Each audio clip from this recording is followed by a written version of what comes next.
You know that feeling, right? Mm-hmm. The one where you're scrolling through endless Instagram reels about like 5 a.m. morning routines, Oh, yeah. while simultaneously reading articles on, 10x productivity hacks. Definitely. There's this constant cultural hum pushing us towards relentless ambition and hyper-productivity, this idea that we should always be leveling up. Yeah. It's just so easy to get caught in that whirlwind of wanting to be better, faster, more. It is pervasive, isn't it? This notion that somehow not constantly striving is, well, a failure. Right. And that relentless self-improvement is the only worthy goal. You see it everywhere, from social media highlight reels to just, casual chats about personal development. Exactly. And while that initial drive, that urge to improve ourselves, it comes from a really positive place. Yeah. It can also lead us down a pretty dark path, burnout. Mm-hmm. We start out wanting to feel better, achieve more, but somehow we end up in this obsessive, exhausting trap. It's like the very thing meant to uplift us starts to, drag us down. That's the central paradox we really need to explore today, I think. Yeah. Self-improvement, which is, intended to be positive and enriching, can very easily become a huge source of strain if we don't approach it with awareness and intention. So that's our mission for this deep dive. Mm-hmm. We're not here to tell you to ditch your goals, not at all. No. But to really understand how to chase them without completely running yourself into the ground. Finding that sweet spot. Exactly. Finding that sweet spot of sustainable growth where we can evolve without dissolving. And our guide for this exploration is the Vitality Lab article, Avoiding Burnout and Self-Improvement, How to Grow Without Breaking Down. Okay. It offers some really insightful conceptual frameworks and practical strategies to help us navigate this often tricky terrain. Okay, let's unpack this then. The article starts by really nailing down what burnout actually is in the context of self-improvement. Right. Because it's more than just feeling a bit knackered after a long week, isn't it? It's a different kind of exhaustion. Precisely.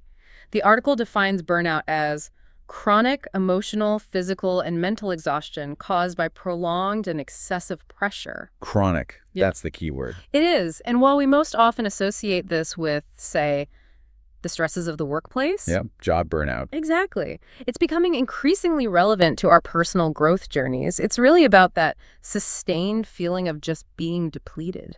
So it's not just about being tired because you squeezed in an extra workout. It's something that goes much deeper than that immediate physical fatigue. Much deeper, yeah. The article highlights some key symptoms to watch out for. Things like persistent physical fatigue that just doesn't seem to improve with rest. Okay. A creeping sense of cynicism or detachment, even from goals you were once really passionate about. Like losing the spark. Exactly. A noticeable dip in your performance across the board, a real loss of that joy in activities that used to be meaningful. Mm-hmm. And those really undermining feelings of inadequacy or even outright failure, despite all your efforts. Oof. That sense of inadequacy can be particularly tough. Yeah.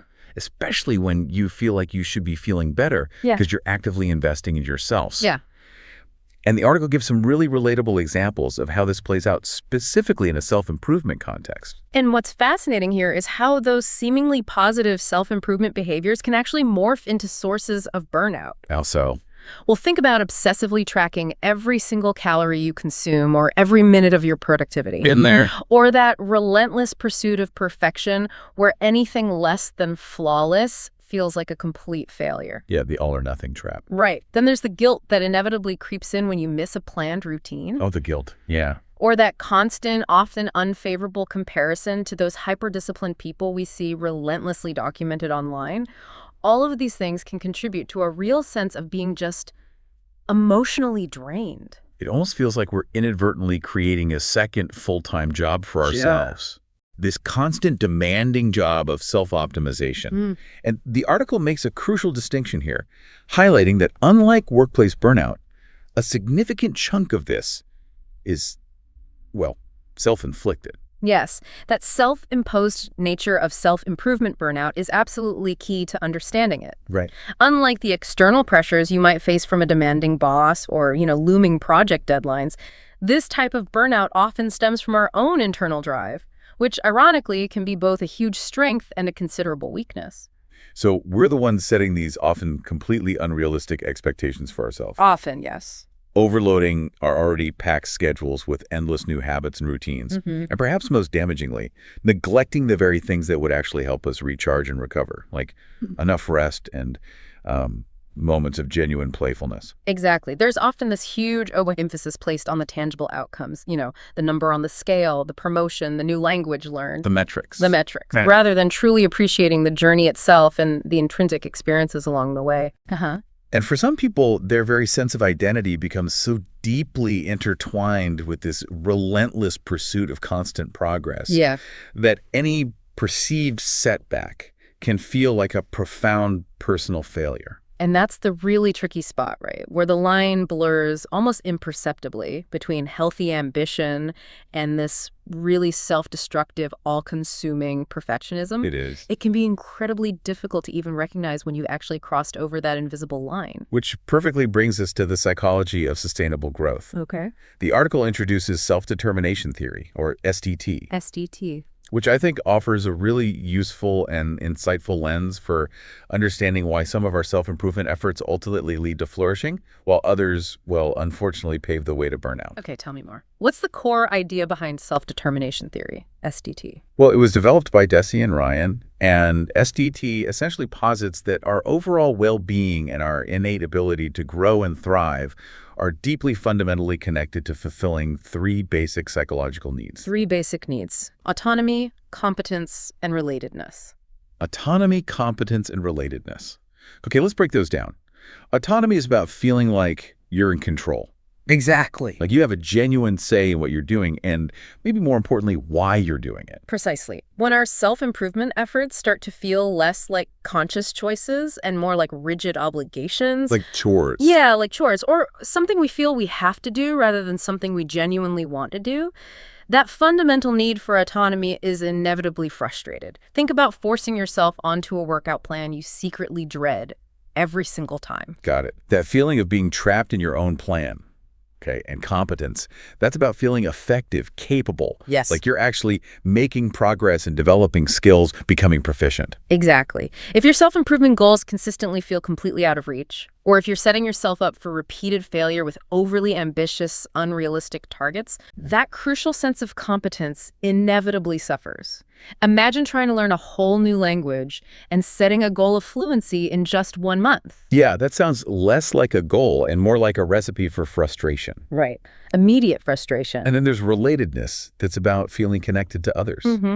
Like you belong, have mutual support, shared experiences. Yes, if your self-improvement journey becomes this entirely isolated endeavor, say, you get so hyper-focused on your individual goals that you actively start withdrawing from your social connections, your support networks. Pulling away. Exactly. That fundamental human need for relatedness simply isn't being met. Think of someone so engrossed in their intense new fitness routine, they consistently miss out on social stuff they used to genuinely enjoy. So if our self-improvement efforts, however well-intentioned, basically ignore or even actively undermine these three really core needs, autonomy, competence, relatedness, it's really no wonder we often end up feeling increasingly stressed, demotivated, and ultimately burnt out. It makes sense. It's like we're constantly working against our own fundamental psychological wiring. So when designing your goals, you should constantly ask yourself, am I choosing this freely? Am I developing actual skills? Am I connecting with others through this? Answering yes to those is key. That's precisely the takeaway. Sustainable growth, the kind that doesn't lead to burnout, should inherently honor these core needs. Right. It should involve making choices that feel genuinely authentic, aligned with your values. That's autonomy. Okay. Setting realistic, attainable challenges that let you build a real sense of effectiveness, mastery, competence. Makes sense. And ideally, actively incorporating elements of social support and meaningful connection relatedness. That reframes self-improvement in a really helpful way. It's not just a checklist of tasks, but ensuring those tasks actually nourish our basic human needs. Now, the article also touches on some other really interesting psychological factors that can contribute to burnout. Yeah. One of which is the concept of the hedonic treadmill. What's that all about? Ugh, the hedonic treadmill. It's this fascinating and frankly somewhat frustrating tendency we humans have to very quickly adapt to Improvements. Adapt? Yeah, adapt to positive changes in our lives. We achieve a big goal, we get this temporary, often intense boost in happiness. Feels great for a bit. Right. But then we almost inevitably return to our previous baseline level of contentment and immediately start craving the next achievement, the next upgrade. It's like our brains are constantly saying, okay, that was nice, now what's next? So we finally get that thing we wanted, reach that fitness level, acquire that skill. And for a little while, we feel thrilled, on top of the world. But then, almost without realizing it, that just becomes the new normal. The new baseline. And we're already instinctively looking for the next thing to chase, the next goal. It's like we're running on a treadmill that never actually goes anywhere, always striving, but never quite reaching that lasting satisfaction. It can feel that way. So the insight here isn't to stop wanting to improve, but maybe build in moments of actual appreciation for progress already made.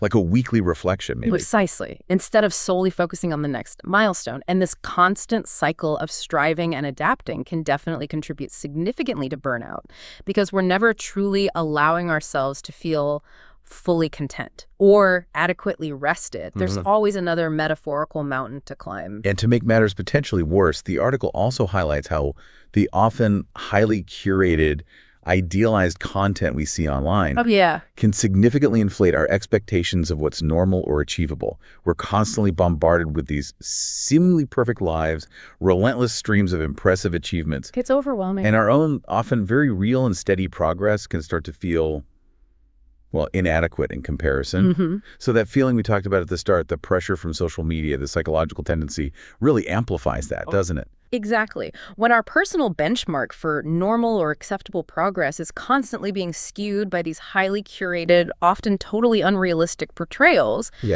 it becomes incredibly easy to feel like we're falling behind, even when we're actually making significant, meaningful strides. This can lead us to push ourselves even harder, which just exacerbates the risk of burnout. It's kind of a double whammy, isn't it? It really is. The hedonic treadmill keeps us wanting more, and the distorted reality online makes us feel like what we have isn't enough. Yeah. So recognizing these powerful psychological tendencies is really the critical first step towards adopting a more balanced and ultimately more sustainable approach. Absolutely. Okay, so now we have a clearer understanding of what burnout looks like in this context and some of the big underlying psychological factors. What are some practical strategies? Things the Vitality Lab article suggests we can actually do to proactively avoid burnout. Understanding these pitfalls is crucial, but let's get practical. Right. The article offers several really actionable tips. The first, and maybe the most fundamental, is to consciously adopt a long-term mindset. Long-term, okay. This isn't a quick fix or a sprint.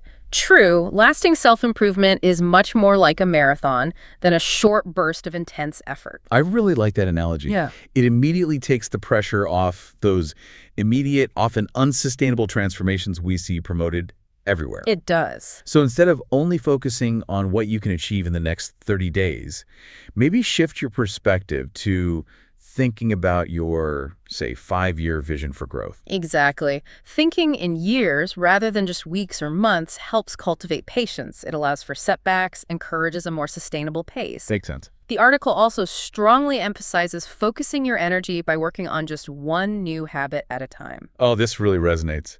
I can definitely look back on times I've tried to completely overhaul everything at once. We've all done it. And then felt utterly overwhelmed and quickly gave up on everything. It's an incredibly common pitfall. Human willpower, well, it's a finite resource. Right. Trying to implement too many new habits all at once just drains our cognitive and emotional energy, making it way harder to stick with any of them consistently. So what's the tip? The key tip here is to start small. Focus on integrating just one high-impact habit, something manageable like 10 minutes of daily journaling, and really work on anchoring that habit firmly before you even think about adding another one. That feels so much more doable. Yeah. Less daunting. And the next practical tip is about designing flexible systems rather than rigid, inflexible routines. Yes. Flexibility. I can definitely see how building that in would reduce pressure and the chance of feeling like a failure if things don't go exactly to plan. Absolutely. Life is inherently unpredictable, right? Really? Strict, unyielding routines, they might seem ideal in theory, but they can easily break down when unexpected stuff comes up. And then you feel guilty. Exactly. Which can lead to frustration, maybe even abandoning your goals altogether. The article wisely suggests designing your systems with a clear distinction between non-negotiables. The must-dos. The must-dos, those essential habits you aim to prioritize. And optional bonuses. The nice-to-haves. Right, those extra things you can do when you have the time and energy. That's a really insightful way to build in flexibility and reduce that all-or-nothing thinking. It is. So like a non-negotiable might be that 10-minute meditation every day. Mm-hmm. And an optional bonus could be a longer 30-minute run if you happen to have the extra time and energy. Precisely. This allows for consistent progress on your core habits while acknowledging that some days are just different. It prevents that negative spiral of guilt after one missed routine. Yeah, that spiral is deadly. And speaking of essentials that often get overlooked, the next crucial strategy is intentionally prioritizing recovery and rest. Ah, rest. The forgotten hero. Totally. It's an integral part of the growth process. Which makes perfect sense logically.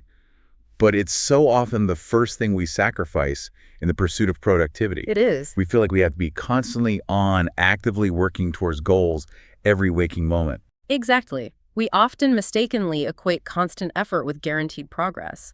But the reality is, genuine growth, physiological adaptation, it actually happens during rest and recovery. Okay. Neglecting these not only undermines your well-being and increases burnout risk, but it paradoxically hinders your performance and progress long-term. So what does prioritizing rest look like? Well, the article strongly recommends intentionally scheduling regular rest days into your routine. Actually schedule them. Yes, ensuring you consistently get those vital 7 to 9 hours of quality sleep. Sleep is key. And actively making time for enjoyable, non-goal-oriented leisure, things that let your mind and body truly relax and recharge. So building in downtime isn't lazy, it's crucial. It's part of the process. A completely crucial, non-negotiable part. And the last practical tip in this section is the importance of consciously cultivating self-compassion. Being kind to yourself. Yes. Instead of striving for unattainable perfectionism, that's often a really tough one for many of us. Yeah, myself included, that inner critic can be loud. It really can. But perfectionism, with its unrealistic expectations, is a very significant, often underestimated driver of burnout. How so? Well, that belief that you must flawlessly execute every habit every single day creates immense, unnecessary internal pressure. Right. The article wisely encourages adopting a more realistic, forgiving, progress over perfection mindset. Progress over perfection. I like that. Accepting that occasional missed days and minor setbacks are inevitable, part of any journey. Yeah. And focusing on the overall positive trends and forward momentum rather than dwelling on individual slip-ups, it's about being kinder to ourselves throughout the process. Setbacks are just part of it, not some sign of personal failure. It's about learning to treat ourselves like we'd treat a friend facing the same challenges. Exactly that. Now, the article also dives into the crucial importance of emotional resilience and overall mental health in preventing burnout. What are some key strategies there? One particularly powerful tool emphasized is journaling for emotional awareness. Journaling again. Yeah, but specifically for awareness. We often tend to just push through feelings of stress, anxiety, or fatigue without really acknowledging them. Just power through. Right. And this can significantly contribute to the insidious buildup of burnout over time. So taking just a few intentional minutes each day to really check in with ourselves emotionally can make a surprisingly big difference. Absolutely. The article suggests dedicating just 5 to 10 minutes daily to simply note down what activities or interactions energized you and what specifically drained your energy. This increased self-awareness gives you valuable insights into how you might need to adjust your habits, your boundaries, your expectations. Makes sense. What else? Another crucial skill for emotional resilience is learning the important art of saying no.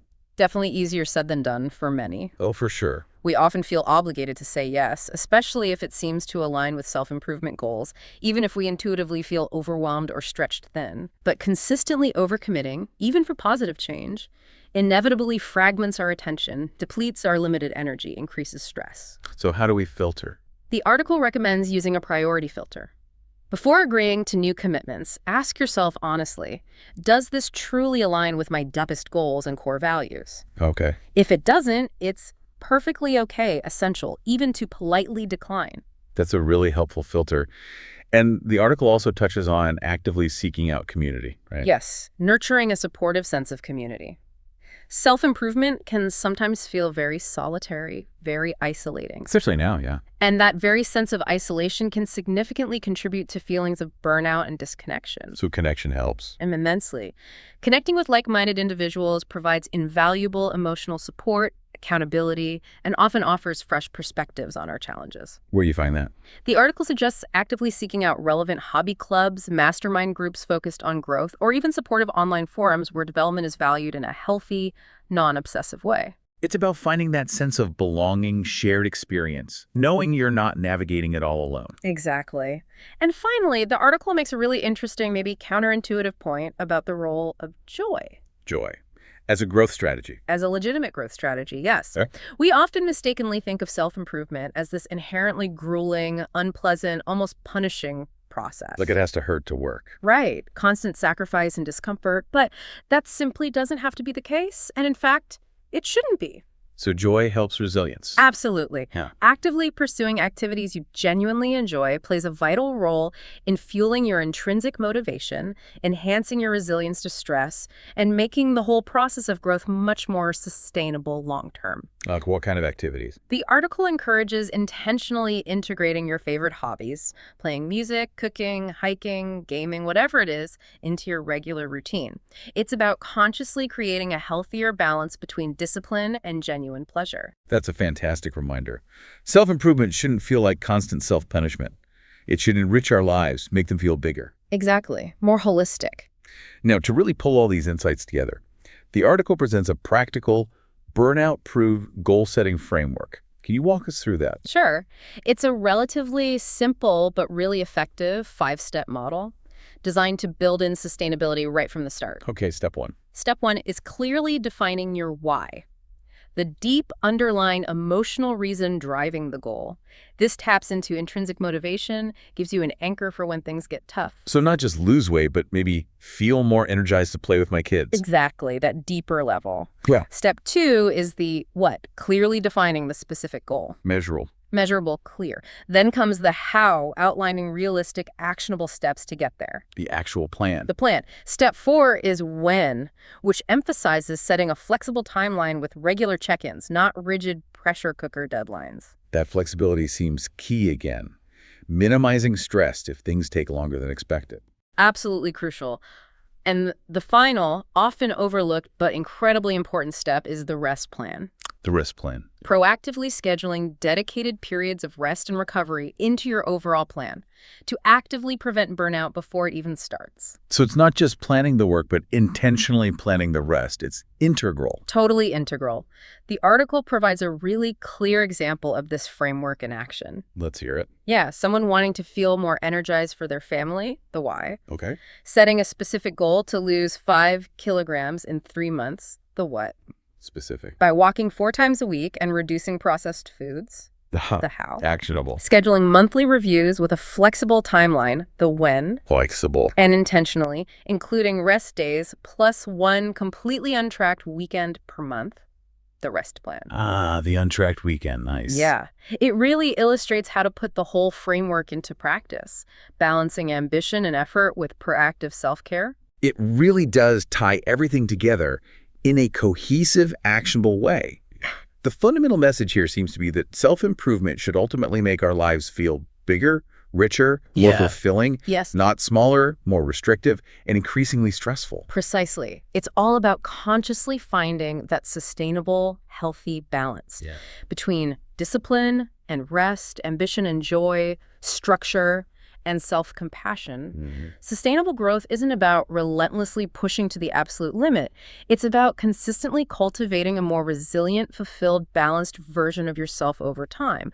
The goal, as the article puts it so well, isn't immediate perfection, but to become steadily, consistently better without breaking ourselves in the process. Steadily better without breaking. Yeah. I like that. So to really bring it all together, summarize our deep dive today. Okay. The key takeaway is that truly sustainable self-improvement prioritizes our well-being and long-term progress over that allure of unsustainable intensity. Right. Short-term gains versus long-term health. It's about developing awareness of burnout potential, recognizing those psychological traps, The hedonic treadmill, the comparisons. and consciously implementing practical strategies that honor our basic needs, autonomy, competence, relatedness, while building in rest, recovery, and self-compassion. Well put.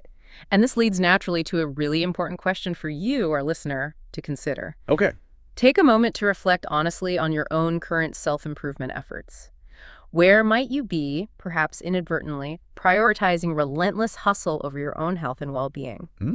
Good question. And maybe think, what small, intentionally joyful activity could you consciously weave into your routine this week?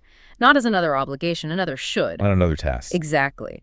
But as a deliberate, guilt-free act of self-care that will actually fuel your capacity to grow and thrive in the long run. Some truly valuable food for thought there. Thanks so much for diving deep with us today.